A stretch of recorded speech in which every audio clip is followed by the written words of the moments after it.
Le Maroc est devenu un modèle pour les pays africains en matière d'énergie renouvelable et de développement durable, rapporte dimanche le journal sud-africain, The Citizen.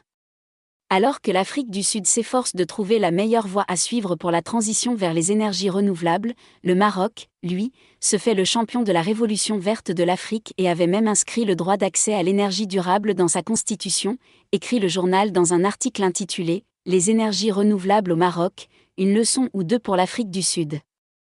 Notant que l'Afrique du Sud a failli de garantir un droit de l'homme aussi crucial à ses citoyens, il relève que les deux pays qui se situent littéralement presque aux antipodes géographiquement sur le continent, pourraient partager leurs expériences dans ce domaine.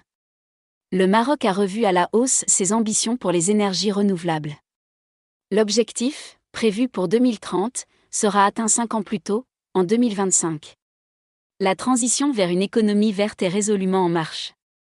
C'est sans doute l'une des plus importantes, voire, contexte actuel oblige, la plus importante annonce du nouveau gouvernement qui est pourtant passée presque inaperçue.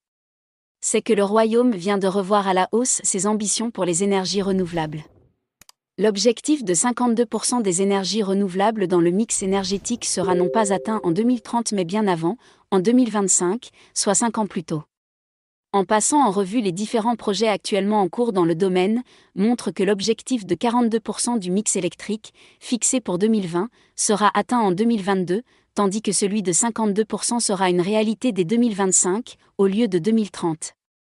Une bonne nouvelle, confirmée par les projections de l'Office national de l'électricité et de l'eau potable (ONEE). En fonction des projets lancés ou en cours, la Vieco prédit que la part des énergies renouvelables dans le mix électrique serait de 64,3% en 2030, pour une capacité installée de 20 254 MW et une marge de réserve de 12,2%.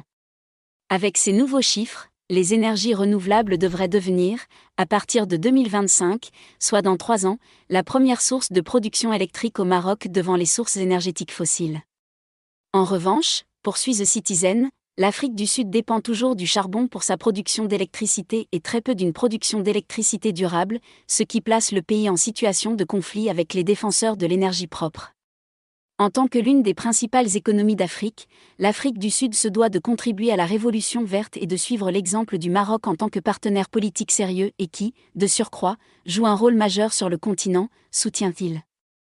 Le journal indique que l'avantage de s'inscrire dans cette dynamique est d'accumuler l'expérience et de connaître toutes les issues en cas de crise imprévisible pouvant survenir, notant que l'expérience du Maroc est salutaire.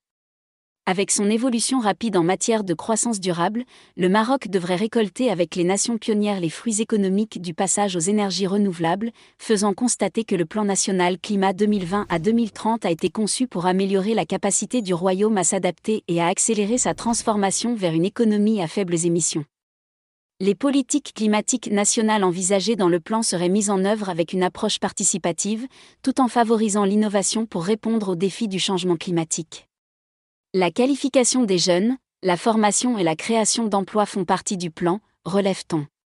Le quotidien sud-africain souligne ainsi que, en tant que leader du développement durable, le Royaume du Maroc contribue déjà à des projets tels que l'électrification, l'irrigation et la construction d'infrastructures dans d'autres pays du continent, concluant que l'engagement du Maroc sur la voie des énergies renouvelables est une nouvelle voie de coopération continentale qui devrait être empruntée par les autres.